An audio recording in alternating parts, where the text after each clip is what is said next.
So today we're going to run through everything that's new from Synthflow in another changelog. We have music for call transfers, new API endpoints, Zapier 3.0 integration, HubSpot app is now live. We have centralized modular actions, it's a mouthful, max call duration and reminder changes, Calcom integration improvements, and the accelerated new GPT-4.0 is now the default mode. So without further ado, let's dive into it.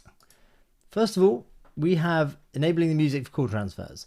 We've added a new feature that allows you to enable background music during call transfers. You can choose from a selection of music options or input your own MP3 URL to play custom background music. This is a big quality of life update, as it's something that a lot of people were asking for. And you now remove that dead sound. So when the call gets transferred to a human or to another AI, there's a bit of background music, you know, a bit of quality of life update. Next, we have some new endpoints. So if you're an API guy, our REST API has been upgraded with 12 new endpoints. These endpoints include creating actions, updating assistants, and more. Moreover, you can now pass pricing tiers to attach to sub-accounts. Here's some of the updated documentation in here. You can find this in our API docs on the site. Next, this is a biggie. If you're a no-code guy and you like Zapier, we have a new one, new integration. App 3.0 is now live. 20 new actions, giving you even more ways to automate and streamline your workflows.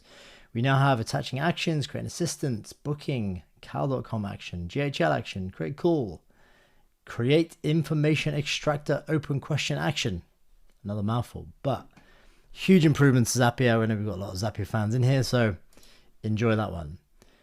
This is big for us. This was interesting. We got our HubSpot app is now live. We're officially live in the HubSpot marketplace. Woo! You can now seamlessly integrate Synthflow with HubSpot to enhance your CRM's capabilities. So here's how it works. You add Synthflow to your HubSpot.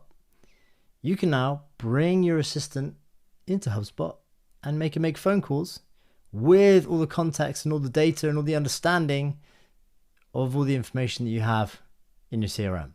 So before you had Synthflow and you have your information, these two were pretty difficult to get talking to each other. Now, if you make the call from Synthflow, set up a workflow, pull data across, ping your assistant, and you're good to go. It's going to be great for inbound calls because you know exactly who's calling, use the record ID, use the phone number, and now you know all the info about the person who's calling.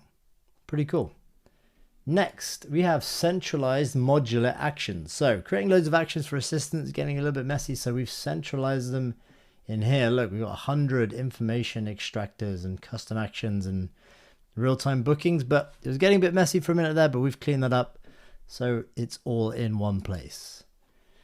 Next, max call duration, reminders, changes. You can now specify the maximum duration of a call and set reminders for idle users. Customize reminders to keep the conversation flowing smoothly. If you want to limit the call duration, you can. If you don't, also all good. But now you can choose. So another big quality of life update for you. Cal.com integration improvements. We've added reusable Cal.com integration. Once authenticated, Cal.com actions can be easily created on the platform or through our API. So you don't have to re-add it each time. It makes perfect sense to me. Again, quality of life up only. And finally, the accelerated new GPT-4.0 is now default. So it's pretty fast, latency is down, highest intelligence, big improvements from OpenAI. So that is now the default LLM on our platform. And pretty much that is it for this week's changelog. Hope you enjoyed it, and check out Synthflow. If you have any questions, drop them in the comment. If you want to keep subbed to this channel for tutorials or more changelogs or new features, give it a like, give it a subscribe, and I'll catch you in the next one.